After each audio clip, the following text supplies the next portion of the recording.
Hello mateys and welcome back to School of Scent. I'm your host today, Captain Fragrance, and today we're going to be having a look at some of the best releases from this first half of 2024.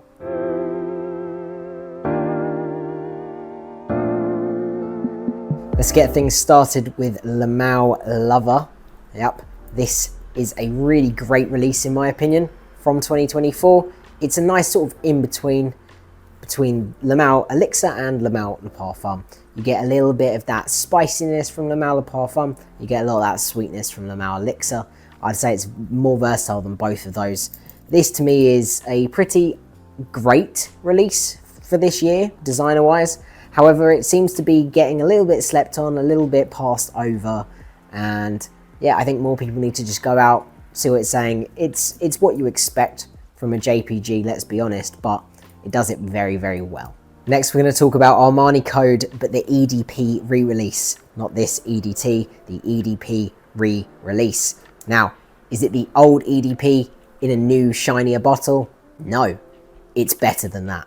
Oh yeah. For any of you fans out there that are very, very sad that Armani Code Profumo has been discontinued for a while now, this has basically been brought back to life with the brand new EDP release. So if you were a fan of this, which I'd be shocked if anyone's not a fan of this, if you were a fan of this, I highly recommend you go get your nose on Armani Code EDP and give it a whirl because it is fantastic. Performance on my skin, 8 to 9 hours, so pretty damn good.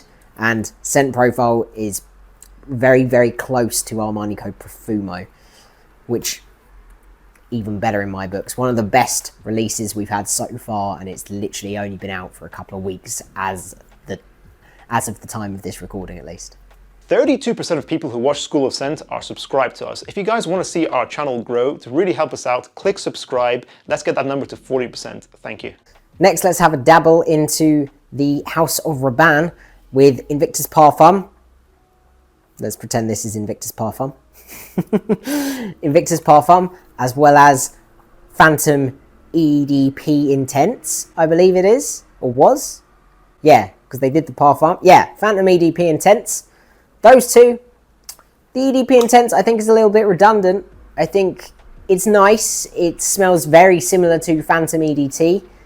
However, it is toned up. It does what it says on the tin. It's more intense. It's basically what the EDT should have been, in my opinion. The Parfum is still the best from that trio of fragrances. However, Invictus Parfum has done something very impressive, which is I'm considering getting it. I'm not a massive Invictus person whatsoever. I don't like the line that much at all. I think this one, Platinum and Victory, the original, not Victory Elixir, are the best from the line. However, Invictus Parfum does some nice, interesting things. It's got good staying power, good longevity, good projection. It modernizes that bubbly, fresh Invictus DNA, that bubblegum sweet Invictus DNA that everyone seems to enjoy. It sort of modernizes it a bit more, gives it a bit more depth, a bit more richness, a bit more of layers. I'm like an onion, I have layers. It's got more layers to it. And I quite like the new bottle design as well, because it looks very much like this, but it's got some chiseled bits on it. It looks nice. What can I say? Right, we're going to dip our toes back into the house of Jean-Paul Gaultier yet again for a couple more. Le Beau Paradise Garden and Scandal Absolu. Scandal Absolu is fantastic. I have a bottle on the way. I adore it. I think it's gorgeous. It's got like a plum note, I believe, in there somewhere. Maybe around the heart note area. It's got a plum note in there, which just gives it this sort of sweet fruitiness that the Parfum and the EDT doesn't really seem to have. I still adore Scandal Le Parfum, but I think Absolu just, it's a flanker done right. It does that spin, but it keeps the DNA of the original. It's got great longevity on it, 12 plus hours on my skin, moderate projection, absolute gorgeous fragrance. Le Beau Paradise Garden is an acquired taste. That one is basically Le Beau EDT, but freshened up. Bit more minty, bit fresher. It's that fresh, crisp coconut kind of a scent. It's got that tropical vibe still. It's got that slight aquaticness to it, but it's not as creamy or as woodsy as Le Parfum. and it's not as simplistic as the EDT. If you are a fan of fresher fragrances, Le Beau Paradise Garden might be one for you to check out as well. And finally, we're going to talk about one more from Armani again, and that is Stronger With You Tobacco. Yes, I have a full bottle finally, which means I've got the whole line.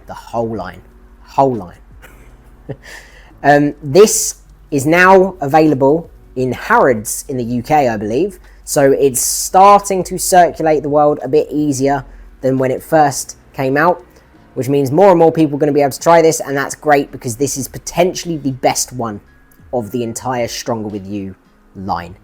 It's got an herbaceous, slightly spicy tobacco note in with that Stronger With You DNA that just, it makes it gorgeous. It's slightly more unique, it's slightly more interesting. Staying power, again, 12 plus hours. Projection, strong, which is what you expect from Stronger With You. And the presentation's just gorgeous, isn't it? Like, dark red, gold cap. It's just fantastic. It's just incredible. I love it.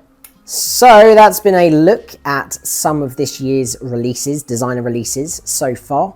My quick thoughts and opinions on those select few.